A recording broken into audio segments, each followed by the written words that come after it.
الحمدللہ رب العالمین والعاقبۃ للمتقین والصلاۃ والسلام علی سید الانبیاء والمرسلین وعلی آلہ واولیاء امتہ وعلماء ملتہ اجمعین، اما بعد فاعوذ باللہ من الشیطان الرجیم، بسم اللہ الرحمن الرحیم۔ النبی اولیٰ بالمؤمنین من انفسہم، وقال اللہ تعالی فی شان حبیبہ ان اللہ وملائکتہ یصلون علی النبی یا ایہا الذین آمنوا صلوا علیہ وسلموا تسلیما۔ اللہم صلی علی سیدنا مولانا محمد وعلی آل سیدنا مولانا محمد وبارک وسلم وصلی علیہ۔ الصلاۃ والسلام علیک یا سیدی یا رسول اللہ وعلی آلک واصحابک یا سیدی یا حبیب اللہ۔ درود شریف ایک مرتبہ پھر پڑھیں گے، اس سے پہلے کہ حضور کی بارگاہ میں درود و سلام کا نذرانہ پیش کریں۔ جو احباب دور بیٹھے ہیں، باہر بیٹھے ہیں، وہ زحمت کریں۔ 15 منٹ آپ کہیں گے تو 15 منٹ گفتگو، 10 منٹ کہیں گے تو 10 منٹ، لیکن آپ نے اگر تھکے ہوئے ہیں تو بالکل مختصر ایک بات کر کے بھی ختم کر دیں گے، لیکن بیٹھنا ذوق کے ساتھ ہے، کیونکہ یہ ذکر سرکار ہے، یہ کریم آقا علیہ السلام کا ذکر ہے، جس ذکر سے ایمان تر و تازہ ہو جاتا ہے، ایمان پر نکھار آتا ہے، مومنوں کے چہرے شاداں ہو جاتے ہیں۔ آقا دو جہاں صدر کائنات صلی اللہ علیہ وسلم کا ذکر سننے سے گناہوں کی معافی ملتی ہے اور رحمتوں کا نزول ہوتا ہے۔ جوان ہیں وہ ذرا آگے تشریف لیں، دیوار کو چھوڑ دیں، 10-15 منٹ کے لیے آپ نے دیوار کو چھوڑ کے آگے ہو کر سرکار اور جو باہر بیٹھے ہیں وہ اندر تشریف لیں، وہ محبت کے ساتھ اندر آئیں، سرکار کے ذکر کے لیے اندر آئیں اور بازوں کو کر بیٹھے۔ حضور نبی رحمت صلی اللہ علیہ وسلم کے ذکر پاک کے لیے ہم اکٹھے ہوئے ہیں۔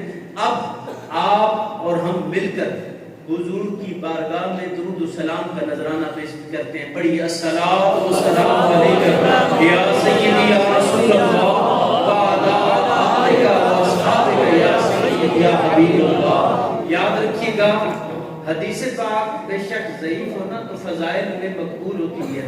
حدیث پاک میں آتا ہے کہ رسول اللہ صلی اللہ علیہ وسلم فرمایا، جس نے بلند آواز سے میری بارگاہ میں درود و سلام پڑھا، اس کے دل میں اگر ذرا سا بھی نفاق ہوا، یعنی منافقت تھوڑی سی بھی ہوئی، اللہ تعالیٰ اس منافقت کو دور فرما دے گا۔ بڑی الصلاۃ والسلام علیک یا سیدی یا رسول اللہ وعلی آلک واصحابک یا سیدی یا حبیب اللہ۔ مولایا صلی وسلم دائما ابدا علی حبیبک خیر الخلق کلہم۔ یا رب بالمصطفى بلغ مقاصدنا واغفر لنا ما مضى يا واسع الكرم۔ کرم آج بالائے بام آ گیا ہے، کرم آج بالائے بام آ گیا ہے، زبان پر محمد کا نام آ گیا ہے۔ یہ رسول اللہ صلی اللہ علیہ وسلم کا ذکر پاک کتنا بڑا ذکر ہے، جس کو رب فرماتا ہے کہ وَرَفَعْنَا لَكَ ذِكْرَكَ، اے حبیب ہم نے آپ کے ذکر کو آپ کے لیے بلند تر فرمایا۔ جن کے ذکر کو رب بلند فرمائے پھر ان کے ذکر کو ہم کیا کر سکتے ہیں؟ یہ تو ہماری استطاعت اور اوقات ہے کہ ہم حضور کا ذکر کر کے اپنی غلامی پیش کرتے ہیں۔ اللہ کرے ہماری حاضری لگ جائے، محمد خضرا کے مکی کی بارگاہ میں ایک حاضری لگ جائے، پتہ لگ جائے کہ میاں والی شہر کے اندر بیٹھ کر رسول اللہ صلی اللہ علیہ وآلہ وسلم کے غلام اللہ کے گھر کے اندر بیٹھ کر ذکر مصطفیٰ کر رہے ہیں اور خدا کی رحمتوں کا نزول ہو رہا ہے۔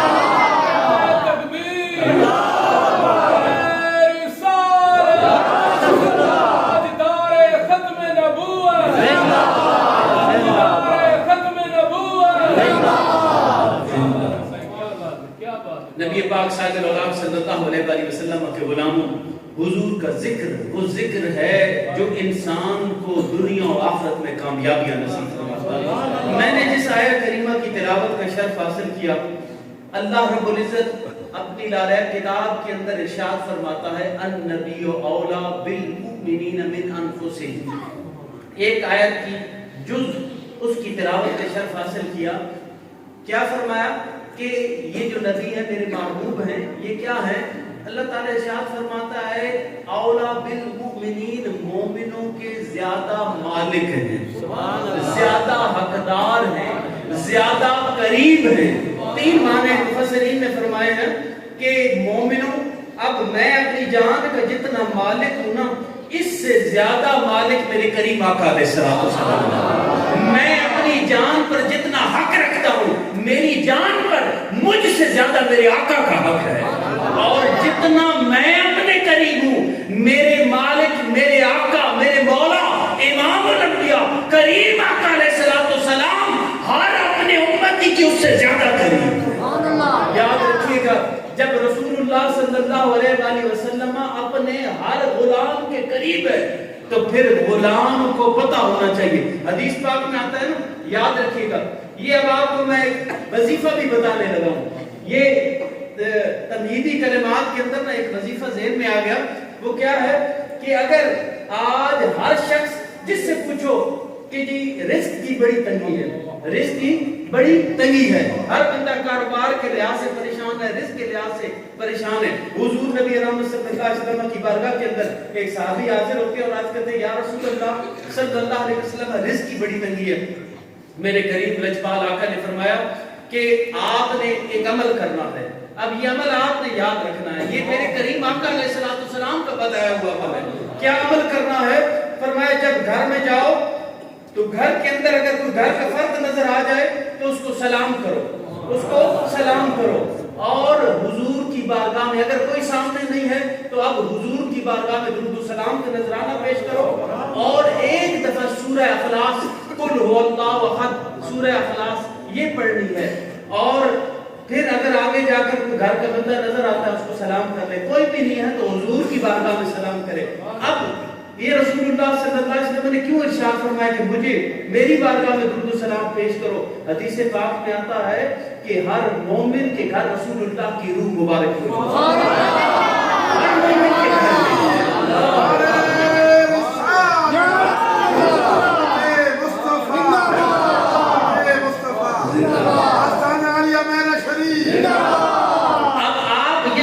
جائیے گا کہ رسول اللہ صلی اللہ علیہ وسلم ہمارے کتنے قریب ہیں.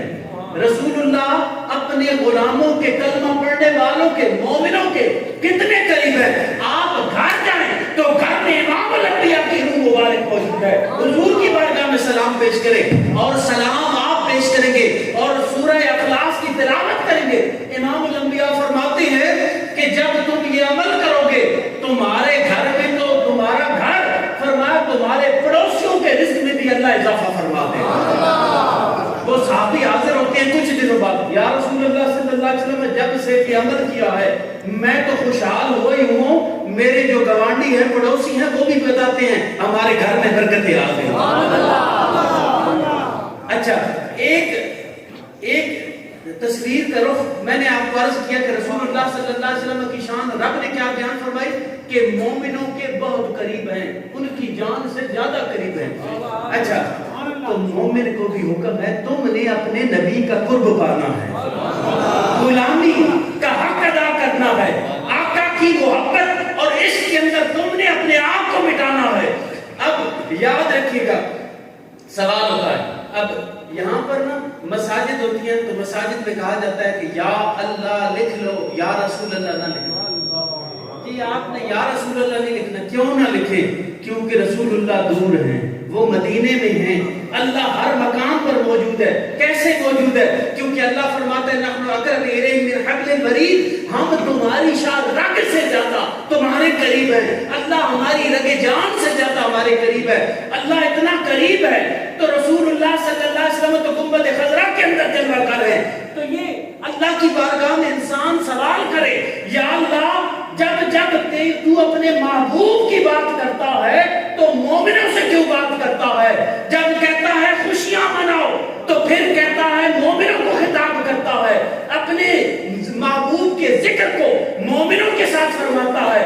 اب اس کا جواب محدثین نے، اہل نظر نے، اہل فکر نے کیا دیا؟ فرمایا رسول اللہ صلی اللہ علیہ وسلم فرمایا لا یؤمنو احدکم حتی اکون احب الیہ بوالدی وولدہ والناس اجمعین او کما قال علیہ الصلوۃ والسلام. رسول اللہ فرماتے ہیں تم میں سے اس وقت تک کوئی مومن ہو ہی نہیں سکتا جب تک وہ اپنے والد، اپنی اولاد، اپنی ہر شے سے بڑھ کر مجھ سے محبت نہ کرے گا تب تک مومن نہیں. اب سمجھ آئی کہ رب مومنوں سے خطاب کیوں فرماتا ہے؟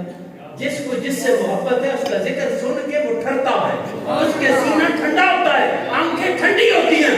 رب بھی اپنے محبوب کے تذکرے ان کو سناتا ہے جو اس کے محبوب کی آمد کی خوشیاں مناتے ہیں.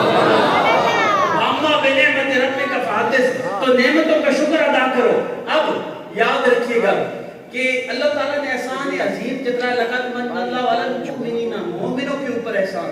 تو فرما وما ارسلناک الا رحمۃ للعالمین، تمام جہانوں کے لیے رحمت بنا. لیکن احسان جتلانے کی بات آئی تو فرمایا مومنوں تمہارے اوپر احسان کیا ہے کہ میں نے تمہارے درمیان اپنا محبوب مبعوث فرما دیا ہے. اب دو سوال یہاں پیدا ہوتے ہیں، یاد رکھیے گا. ایک، اللہ تعالیٰ اتنا قریب ہے، اللہ تعالیٰ قریب ہے نا. اللہ تعالیٰ فرماتا ہے میں تمہارے قریب ہوں. اللہ تعالیٰ نے فرمایا نا کہ میں تمہاری رگ جان سے زیادہ تمہارے قریب ہوں، ہر بندے کے قریب ہوں. اور فرمایا اب وہ انہوں نے کہا کہ یا اللہ کہہ لو، یا رسول اللہ نہ کہنا، ہے نا، ایسے کہتے ہیں نا. لیکن رب فرماتے ہیں النبی اولا بالمؤمنین من انفسہم، فرمایا مومنوں میرا محبوب تو تمہاری جان سے زیادہ تمہارے قریب ہے، تمہارے زیادہ حقدار ہے. مومنوں کو چاہیے جہاں بیٹھے ہیں تو یا رسول اللہ کہیں، آقا ان کے قریب ہے.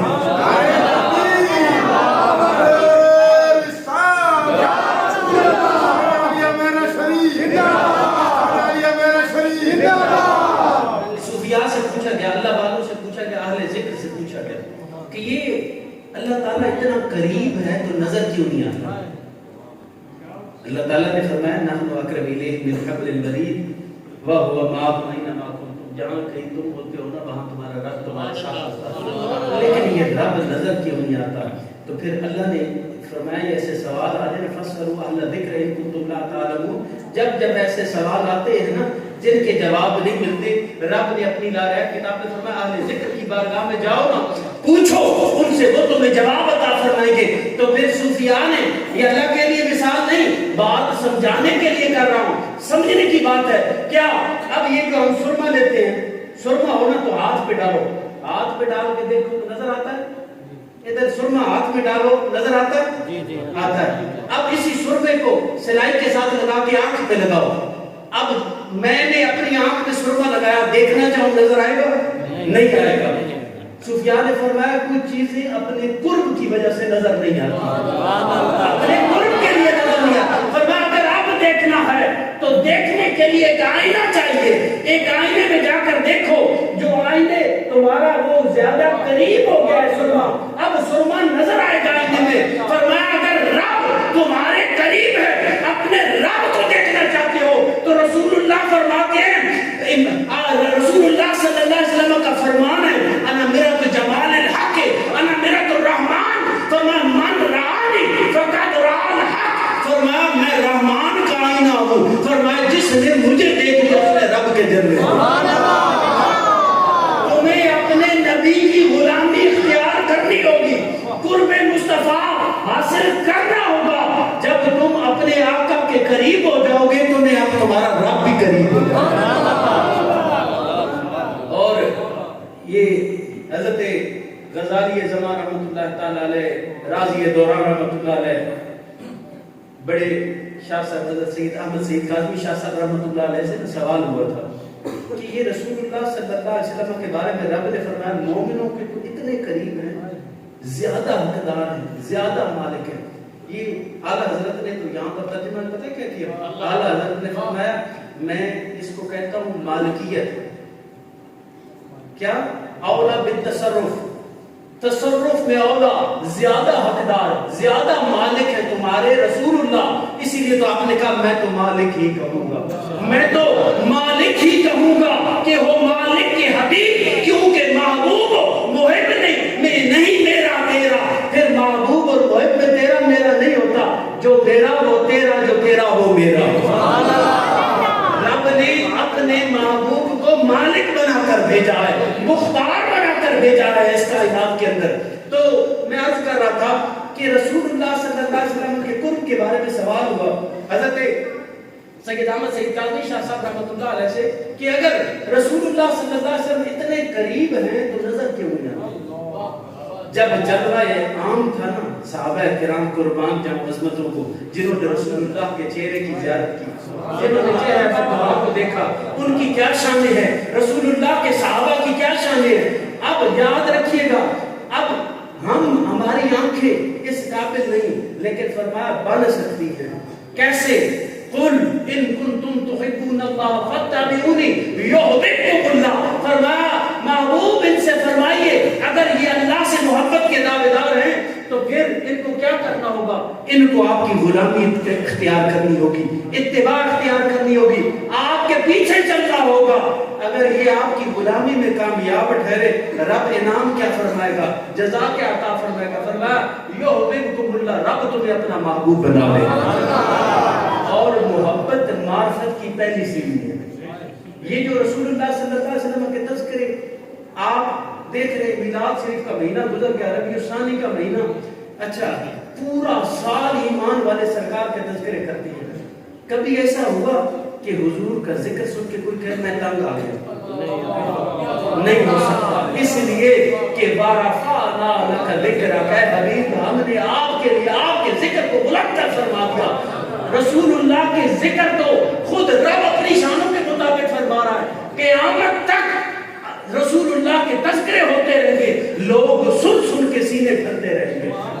آپ جتنی زیادہ جس سے محبت کر لیں، اس کا ذکر ایک حد تک بندہ سنتا ہے، تھوڑی دیر بعد بندہ کہتا ہے بس کرو یار کوئی اور بات کرو۔ لیکن قربان جاؤں عظمت مصطفیٰ صلی اللہ علیہ وسلم پر کہ حضور کا ذکر سن کے دل کرتا ہے کوئی اور سرکار کی بات سن رہے۔ ایمان کو تازگی ملتی ہے اور انسان کو تزکیہ نفس نصیب ہوتا ہے، تزکیہ قلب نصیب ہوتا ہے، دل صاف ہو جاتا ہے حضور کا ذکر سن کر۔ تو جب آپ سے پوچھا گیا کہ حضور رسول اللہ صلی اللہ علیہ وسلم اگر قریب ہے تو نظر کیوں نہیں آتے؟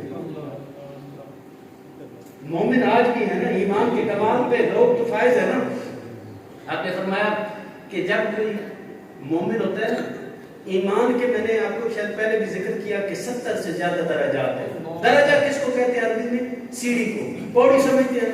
سیڑھی، ایک سیڑھی دوسری، اس مسجد کی چھت پہ جانا ہے تو 10-15 سیڑھیاں چڑھنی پڑے گی۔ اب جو پہلی سیڑھی پر کھڑا ہے وہ زمین پر نہیں ہے، وہ بلندی پر ہے، جو دوسری پر ہے وہ اور بلندی، جو تیسری، تو جتنی بلندی پر جانا ہے اتنی سیڑھیاں چڑھنی پڑے گی۔ ایمان کے 70 سے زیادہ درجات ہے۔ جب ایمان کے کوئی کمال کو پہنچتا ہے تو پھر اسے قرب مصطفیٰ نصیب ہوتا ہے۔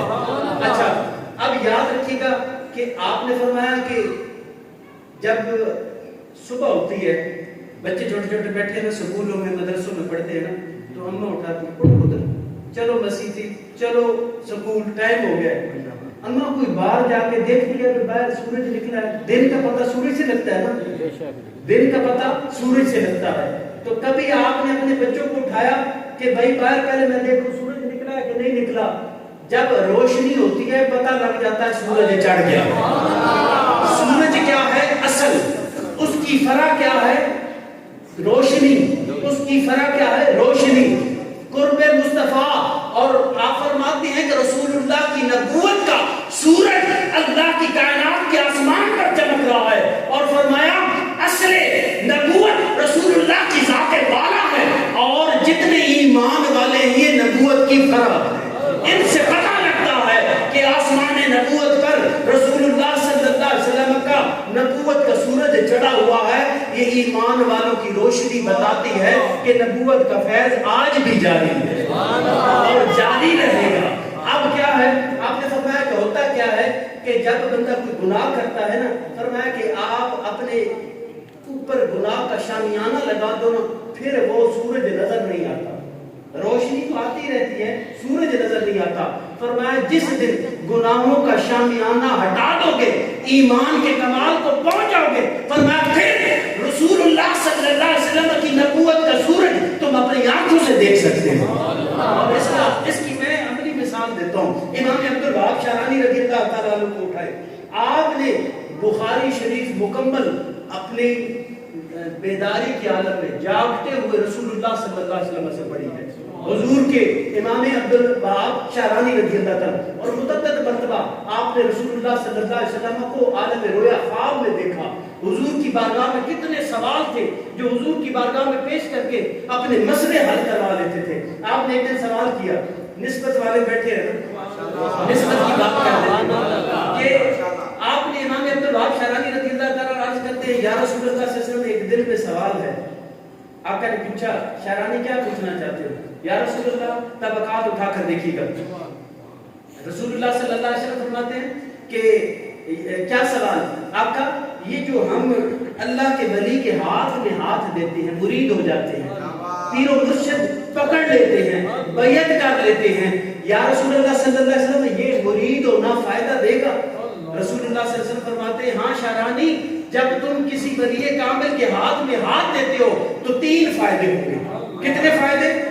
3 فائدے ہوں گے. پہلا فائدہ امام الانبیاء حدیث پاک میں آتا ہے نا, جب کوئی مرنے لگتا ہے نا, آپ نے کسی بندے نے سنا ہوگا کہ کسی کے بزرگ کوئی بندہ جا رہا ہے دنیا سے, تو وہ کہتے ہیں میرا بیٹا آ گیا, میرا بھائی, میرے والد صاحب, میری ماں, کسی کا ذکر کرتے ہیں. یہ کیا ہے؟ حدیث پاک میں آتا ہے کہ رسول اللہ صلی اللہ علیہ وسلم نے فرمایا جن سے آپ کی محبت ہوتی ہے اللہ ملائکہ کو حکم دیتا ہے ان کی صورت اختیار کر کے سامنے آ جاؤ تاکہ میرے بندے کی روح آسانی سے نکل جائے. محبت والا سامنے آتا ہے نا تو روح آرام سے نکل جاتی ہے. تو فرمایا اگر اپنے شیخ سے محبت کرو گے, یہ جو تصور شیخ کرایا جاتا ہے, اپنے مرشد کا تصور کرایا جاتا ہے, فرمایا جب تم وہ اپنے مرشد سے محبت کرتے ہیں تو فرمایا جب آخری وقت آتا ہے نا, اللہ رب العزت ان کو یہ اجازت عطا فرماتا ہے, اذن عطا فرماتا ہے کہ وہ اپنی مثالی صورت کے اندر اپنے مرید کے سامنے آ جاتے ہیں اور ان کی روح کف سے انصری سے آسانی سے پرواز کر جاتی ہے. دوسرا فرمایا کہ دوسرا فائدہ رسول اللہ صلی اللہ علیہ وسلم نے فرمایا, امام شعرانی کو جواب دیا, فرمایا خواب کے اندر, فرمایا دوسرا فائدہ کیا ہوگا؟ فرمایا جب نکیرین قبر کے اندر سوال کریں گے تو فرمایا کہ وہ مرشد جو ہوگا وہ اس کے ساتھ کھڑا ہوگا, وہ مامور من اللہ ہے, وہ اللہ کی طرف سے اسے اذن عطا کیا گیا ہے کہ وہ اپنے مرید کو سوالوں کے جواب عطا فرمائے گا.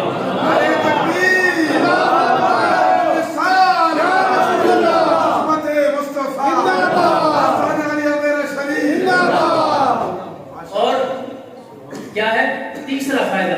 فرمایا کہ جب رسول اللہ صلی اللہ علیہ وسلم فرماتے تیسرا فائدہ کیا ہوگا ولی کے ہاتھ میں ہاتھ دینے کا, اللہ کے نیک بندے سے کا مرید ہونے کا. فرمایا وہ محشر میں قیامت والے دن جن کے ہاتھ میں تم نے ہاتھ دیا ہے وہ اللہ کی بارگاہ میں گواہی دیں گے, مولا یا رب العالمین میں تیرا عاجز بندہ گواہی دیتا ہوں اس بندے نے میرے ہاتھ میں توبہ کی. جس کی توبہ کی گواہی داتا گنج بخش علی حجویری نے, جس کی توبہ کی گواہی غریب النواز معین بے قسم والی ہندوستان نے, جن کی توبہ کی گواہی حضور شاہ نقشبند نے, جن کی توبہ کی گواہی حضرت غوث العظم سیدنا شیخ عبدالقادر جیلانی نے, پھر بتائیں نا اللہ کے ولی گواہیاں دے رہے ہوں گے یا اللہ انہوں نے توبہ کی تھی, ہم ان کی توبہ کے گواہ ہیں, تو رب تعالیٰ ان کی گواہیوں کو قبول فرما کے بخشش کے پروانے عطا فرمائے. تو عرض کرنے کا مقصد یہ ہے کہ رسول اللہ صلی اللہ علیہ وسلم کا قرب, میں نے آپ کو عرض کیا کہ جب انسان گناہوں کے شامیانے اتار کر پھینک دیتا ہے اور ایمان کے درجات چڑھنا شروع کرتا ہے, قرب کے مقامات طے کرتا ہے, تو پھر امام شعرانی جیسی اس مقام پر ایک وقت آتا ہے, پہنچتا ہے کہ وہ جہاں بیٹھ کر گنبد خضرا کے مکی کو یاد کرے. حضرت شاہ عبدالحق محدث دہلوی رضی اللہ تعالیٰ عنہ آپ مدینہ طیبہ میں حدیث شریف پڑھاتے ہیں. حضور نبی رحمت صلی اللہ علیہ وسلم فرماتے ہیں شاہ اے عبدالحق جا کر ہندوستان میں میری حدیث پڑھاؤ. عرض گزار ہو یا رسول اللہ صلی اللہ علیہ وسلم جو آپ کا حکم, وہ سر آنکھوں پر آ کر یہاں پر جب پیاسا ہوتا ہوں گنبد خضرا کا دیدار کر لیتا ہوں, تو یہ فرقت یہ جدائی کیسے برداشت کروں گا؟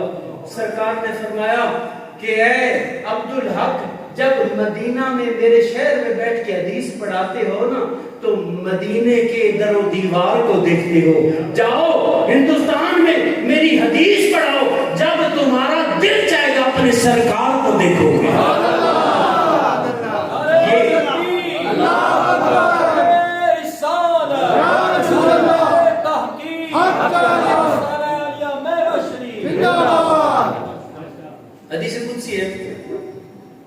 رسول اللہ صلی اللہ علیہ وسلم فرماتے ہیں، رب فرماتا ہے کاش کہ تم جان لو تمہارا رب کتنا وسیع ہے، کتنا جلیل ہے، قربان جائیں۔ یہ صحابہ نے پوچھا تھا نا، حکم ہے نا والذین آمنوا اشد حبا للہ، جو ایمان والے ہیں نا وہ اللہ سے ٹوٹ کر محبت کرتے ہیں، اور جو اللہ سے ٹوٹ کر محبت کرتے ہیں وہی ایمان والے ہیں۔ اب اللہ سے محبت، تو صحابہ نے پوچھا یا رسول اللہ صلی اللہ علیہ وسلم یہ اللہ سے محبت کرنی ہے پر ہم نے رب دیکھا نہیں ہے۔ دیکھیں بات سنیں نا، یہ انسان کی فطرت ہے۔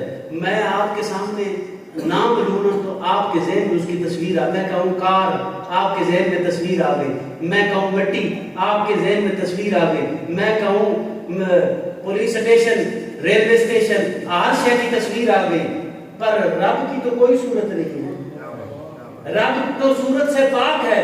ہم رب کو کیسے اپنے تصور میں لائیں؟ صحابہ نے جب یہ سوال کیا نا تو رسول اللہ صلی اللہ علیہ وسلم فرماتے ہیں کہ جو مجھ سے محبت کرے گا وہ اللہ سے محبت کرے گا۔ آپ نے فرمایا من احبنی کان معی فی الجنہ، جو پھر مجھ سے محبت کرے گا وہ جنت میں میرے ساتھ جائے گا۔ المرء من احب الیہ، المرء مع من احب الیہ، کما قال علیہ الصلوۃ والسلام، جو جس سے محبت کرے گا دنیا میں وہ قیامت والے دن اسی کے ساتھ جائے گا۔ تو رب کی محبت چاہتے ہو تو مصطفیٰ کی محبت کرو، اور مصطفیٰ کی محبت چاہتے ہو تو اللہ کے ولیوں سے محبت کرو، اللہ کے قرآن سے محبت کرو، نماز سے محبت کرو، اعمال صالح سے محبت کرو۔ پھر یہ کیا ہوگا؟ کیونکہ طیبہ سے منگائی جاتی ہے، سینوں میں سجائی جاتی ہے، توحید کی میں پیالوں سے نہیں نظروں سے پلائی جاتی ہے۔ اس لیے حکم دیا گیا کہ کونوا مع الصادقین، سچوں کی سنگت اختیار کرو، ان کی بارگاہ میں بیٹھا کرو۔ امام حضرت علامہ سید محمود آلوسی بغدادی رحمۃ اللہ تعالی علیہ سے پوچھا گیا تھا کہ یہ جو سنگت فرمائی ہے اللہ نے کہ نیک لوگوں کے قرب میں رہو، ان کی سنگت اختیار کرو، ان کے پاس بیٹھو، یہ کتنی سنگت اختیار کرنی ہے؟ گھنٹہ ایک بیٹھنا ہے، 10 دن بیٹھنا ہے، مہینہ بیٹھنا ہے، 40 دن بیٹھنا ہے، سال بیٹھنا ہے، کتنا ہے؟ کوئی پیمانہ تو ہونا چاہیے نا۔ تو حضرت علامہ محمود آلوسی بغدادی رحمۃ اللہ علیہ نے اس کا پیمانہ دیا ہے۔ اس آیہ کریمہ کی تفسیر میں آپ فرماتے ہیں اے خالقوہم لتکونوا مثلہم، فرمایا اس وقت تک ان کی بارگاہ میں بیٹھے رہنا کہ جب تک کہ ان کا رنگ تم پر چڑھ نہ جاتا۔ فرمایا تمہارے میں سے تمہارے مرشد کا رنگ نظر آنا چاہیے، ظاہر میں بھی اور باطن میں بھی، باطن میں بھی اپنے شیخ کی صورت اختیار کرو اور ظاہر میں بھی پھر ویسے ہو جاؤ گا۔ اور یہ دیکھتے ہیں نا، یہ ہمارے پیر بھائی سیالوی بیٹھے ہیں نا گلے میں چادر ڈال کے، تو کوئی دیکھتا ہے تو رنگ دیکھ کے کہتا ہے سیالوی آ رہے ہیں، رنگ دیکھ، یہ ظاہر، خدا کرے ہمارا ظاہر اور باطن اپنے پیر جیسا ہو جائے، اپنے مرشد جیسا ہو جائے۔ ان کا رنگ جب گلے میں کوئی دیکھتا ہے نا، ان کے رنگ کو دیکھ کر لوگ پہچان لیتے ہیں یہ نسبت والا ہے، اس کے گلے میں پٹا ہے غلامی کا۔ وہ باہر ہمارے ملک میں تو نہیں، تو باہر ملکوں میں اگر جس کتے کے گلے میں پٹا نہ ہو تو اس کو میونسپل کمیٹی والے اٹھا کر لے جاتے ہیں، جس کا پٹا وہ جان لیتے ہیں کہ یہ اس کے کوئی سائیں ہے، یہ سائیوں والا ہے، اس کو کچھ نہیں کہنا، یہ سائیوں والا ہے۔ خدا کرے ہمیں اولیاء کی وہ محبت نصیب ہو کہ ہم ان کے رنگ میں رنگے جائیں۔ فنا اتنا تو تیری ذات عالی میں ہو جاؤں، جو مجھ کو دیکھ لے اس کو تیرا دیدار ہو جائے۔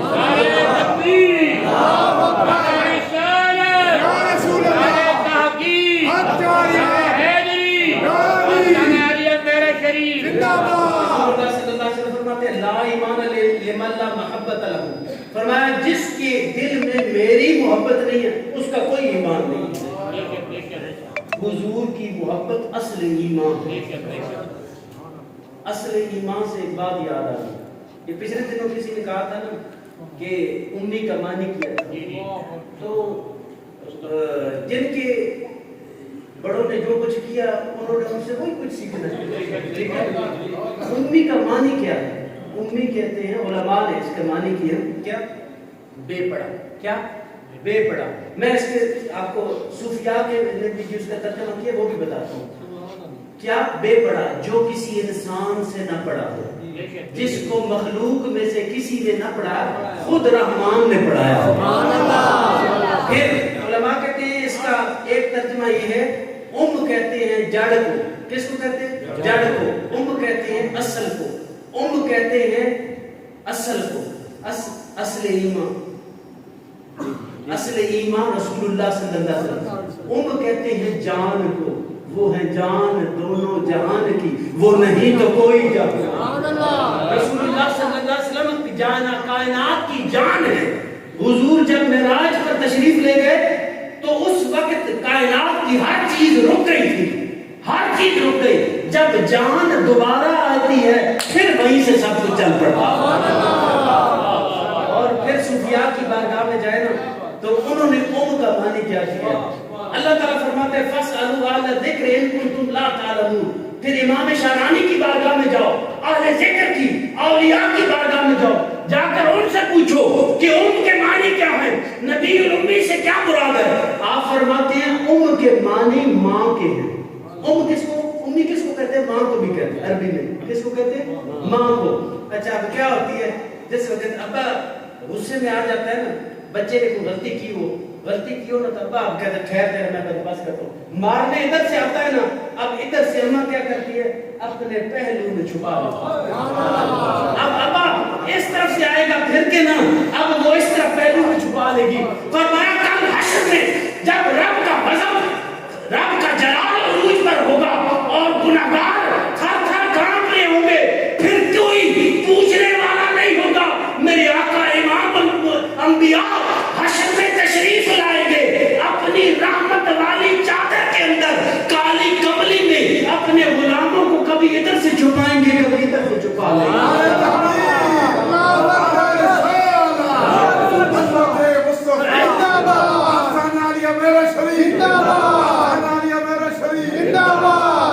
شعب الایمان کی حدیث پا کے رسول اللہ صلی اللہ علیہ وسلم فرماتے ہیں تم جس سے محبت کر دو، فرمایا جس سے محبت کرو تمہاری جدائی کنفرم ہے، جدا ہونا ہے۔ اب بندے کہتے ہیں ہماری محبت ہے، ہم اس سے جدا نہیں ہو سکتے۔ رسول اللہ صلی اللہ علیہ وسلم فرماتے ہیں تم جس سے مرضی محبت کرو تمہیں جدا ہونا پڑے گا، لیکن واحد میری محبت، اللہ کی محبت، اور جو بھی اللہ کے لیے محبت کی جائے فرمایا اس سے محبت کرو، پھر اس محبت سے کبھی جدا نہیں ہوگے، ہمیشہ ساتھ رہو گے۔ اللہ تمہیں وہاں پر بھی ساتھ ملا دے، یہاں بھی ملو گے، تو پھر محبت کرنی اللہ کے لیے چاہیے۔ پھر غیر اللہ کے لیے محبت کیا کرنی؟ محبت ہے ہی اللہ کے لیے۔ جب انسان اللہ کے لیے محبت کرتا ہے، حضرت رسول اللہ صلی اللہ علیہ وسلم کے ایک صحابی، میں پڑھ رہا تھا حدیث پاک کہ حضرت سعد بن عالیہ رضی اللہ تعالیٰ ایک دن نا حضور کی بارگاہ میں حاضر ہوتے ہیں تو عرض کرتے ہیں یا رسول اللہ صلی اللہ علیہ وسلم، میں یہ جہالت کے دور میں جو نیکیاں کی تھی، جب کفر تھا، جب ایمان نہیں لائے تھے، تو کیا اسے نیکی کا بھی اللہ اجر دے گا؟ رسول اللہ صلی اللہ علیہ وسلم نے فرمایا کہ کون سی نیکی کی؟ عرض کی یا رسول اللہ صلی اللہ علیہ وسلم، میں نے نا میرے اونٹ 2 گم ہو گئے، تو تلاش کرتے کرتے ایک جگہ پر پہنچا، میں مختصر حدیث پاک کے مفہوم عرض کر دیتا ہوں، تو پہنچا تو ایک بوڑھا بندہ جو ہے نا کھجورے کھا رہا ہے بیٹھا ہوا ہے، تو میں نے اسے پوچھا کہ کیا کر رہے ہیں؟ تو اونٹ میں نے دیکھے وہاں پر میرے دونوں بیٹھے ہوئے ہیں، تو اتنی دیر میں نا اندر سے رونے کی آواز آئی، تو بابے نے پوچھا کہ اندر بچی پیدا ہوئی یا بچہ پیدا ہوا، بیٹا ہوا یا بیٹی ہوئی؟ تو میں نے کہا اگر بیٹا ہوا تو کیا کرو گے اور بیٹی ہوئی تو کیا کرو گے؟ کہنے لگا بیٹا ہوا تو پھر ہماری شان بڑھائے گا قبیلے کی اور پھر ہمارے لیے عزت کا باعث ہے، اور اگر بیٹی پیدا ہوئی تو پھر زندہ گاڑ دوں گا، اسے دفن کر دوں گا، میں اپنی بیٹی کو اپنے خامد کے سامنے شرمندہ نہیں کراتا ہوں۔ تو اس نے کہا اچھا ذرا پوچھو نا اندر کیا ہوا؟ پوچھا کہ بیٹی ہوئی ہے بیٹا؟ اس نے بتایا بیٹی ہوئی ہے۔ حضرت سعد بن عالیہ رضی اللہ تعالیٰ کے عرض کرتے ہیں کہ میں نے یا رسول اللہ صلی اللہ علیہ وسلم اسے ایک آفر کی ہے، میں نے کہا کہ تم اگر یہ دونوں اونٹ میں تمہیں دے دوں تو یہ لڑکی دفن نہ کرو، تم مجھے دے دو، قربان جاؤں میرے کریم آقا علیہ السلام کی آمد کی برکتیں ہیں اس کائنات کے اندر۔ رب نے اس زمین کو بھی پاک فرما دیا، جہاں مرضی تم نماز پڑھ لو۔ یہ آقا کریم صلی اللہ علیہ وسلم کا صدقہ ہے کہ مائیں بکنے سے بچ گئی، یہ آقا کا صدقہ ہے کہ بیٹیاں زندہ درگور ہونے سے بچ گئی ہیں۔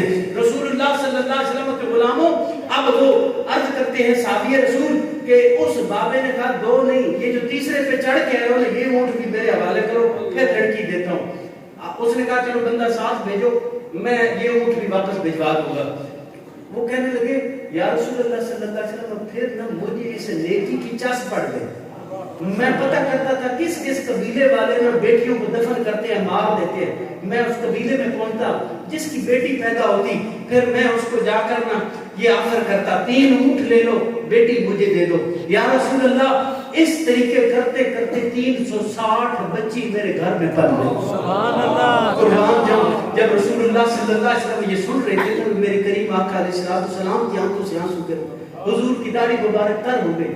فرمایا ساسا بن ناجیہ تجھے رب نے یہ انعام نہیں دیا ایمان کا، یہ تیری اس نیکی کا صلہ تھا کہ رب نے تجھے آج میرا غلام بنا دیا، یہ میں نے اضافہ کیا میرا غلام بنا۔ سرکار نے فرمایا ایمان کی نعمت جو ہے تمہیں رب نے جو عطا کی یہ اسی نعمت کا صلہ ہے جو تم نے اللہ رب العزت کی بارگاہ تم نے جو نیکی کی، اللہ نے اس نیکی کے بدلے میں تمہیں ایمان کی دولت سے نواز دیا۔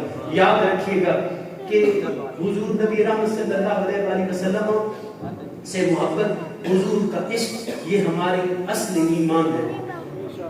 مغز قرآن روح ایمان جان دین، مغز قرآن روح ایمان جان دین، حسد حب رحمت للعالمین۔ حضور کی محبت ہی مغز قرآن روح ایمان اور دین کی جان حضور کی محبت ہے، اور جسے حضور کی محبت نصیب ہو اسے قرب مصطفیٰ نصیب ہوتا ہے، اور جسے قرب مصطفیٰ نصیب ہو اسے معرفت الہیہ نصیب ہوتی ہے، اور جسے معرفت الہیہ نصیب ہوتی ہے وہ دنیا اور آخرت کی کامیابیوں پا جاتا ہے۔ اسی لیے یاد رکھیے گا کہ اللہ والوں سے محبت کرنا اور اللہ والوں کی بارگاہ میں بیٹھنا یہ آپ کو دنیا و آخرت کی کامیابیوں سے ہمکنار کرے گا۔ خدا کرے ہمیں حضور کا حق پہچاننے کی توفیق عطا فرمائے۔ یاد رکھیے گا میں نے آپ کو عرض کیا ہمارے آقا ہمارے مالک ہم سے زیادہ ہے۔ جہاں اس میں تفسیر میں مفسرین فرماتے ہیں ایک طرف نفس کی خواہشات ہے، ایک طرف نفس کی خواہش ہے اور ایک طرف آقا کا فرمان ہو، تو فرمایا تمہارے اوپر آقا کا حق زیادہ ہے، نفس کی خواہش کو روند کر حضور کے فرمان پر چلو، اور پھر جہاں مقابلہ عقل اور عشق آ جائے تو پھر علامہ صاحب نے کہا عقل قرباں کن بپیش مصطفیٰ، جب مصطفیٰ کا فرمان آ جائے ایک طرف عقل کہے یہ نہ کرنا نقصان ہو جائے، فرمایا عقل کو پیچھے کھڑا کرنا، عشق کو اپنا امام بنا لینا، پھر تمہیں کامیابیاں نصیب ہوں گی۔ حضور کا معاملہ جب آ جائے پھر عقل نہیں عشق والے جو ہیں کامیاب ٹھہرتے ہیں۔ اللہ تعالیٰ ہمیں حضور کا عشق و محبت عطا فرمائے اور ہمیں کامیابیاں نصیب فرمائے۔ اسی لیے یاد رکھیے گا ہم جو میلاد مناتے ہیں اللہ تعالیٰ نے محبوب کریم علیہ السلام کو پیدا فرمایا، حضور پیدا ہوئے میلاد ہوا نا ہم مناتے ہیں، یہ کس لیے مناتے ہیں؟ حضور کا میلاد ہوا، حضور نے ہجرت فرمائی، حضور نے نکاح فرمایا، حضور کی شادیاں ہوئی، حضور کی اولاد ہوئی، یہ سب کس بات کی علامت ہے، کس بات کی نشانی ہے کہ ہم حضور کو اللہ نہیں مانتے ہیں۔ اللہ تو وہ ہے جو وحدہ لا شریک ہے، نہ اس کی کوئی اولاد ہے نہ وہ کسی سے پیدا ہوا ہے، لیکن رب نے یہ پیغام دے کر دیا ہے کہ وہ مدینے میں رہے، وہ مکے میں سے ہجرت کر کے مدینے آتے ہیں، وہ پیدا ہوتے ہیں، وہ شادیاں فرماتے ہیں، یہ سب اس بات کی علامت ہے کہ وہ اپنے رب کے، یاد رکھیے گا وہ خدا نہیں ہے لیکن سب نبیوں میں سے امام الانبیاء کو لا مقام پر عرش پر بلا کر یہ بھی پیغام دیا کہ یہ سمجھنا خدا تو نہیں ہے پر میرا مصطفیٰ خدا سے جدا بھی نہیں۔ سبحان اللہ۔ یاد رکھیے گا مصطفیٰ کریم صلی اللہ علیہ وسلم کی ذات اللہ کی ذات سے جدا نہیں ہے، یاد رکھیے گا۔ تو اس وجہ سے ہم اپنے آقا کریم صلی اللہ علیہ وسلم کا عشق و محبت اس کو اپنے دل کا تعویذ بنا لے، اور حضور کی محبت اور اتباع کی جہاں بات آ جائے پھر ہر چیز کو پیچھے کر کے اپنے آقا کی غلامی کے سامنے سر تسلیم میں خم کر لیا کرے۔ پھر دیکھیں اللہ تعالیٰ کیسی مہربانی فرماتا ہے۔ اللہ تعالیٰ ہماری آج کی اس محفل پاک کو، سرکار کے ذکر پاک کو اپنی بارگاہ میں قبول فرمائے۔ وما علیہ الا البلاغ۔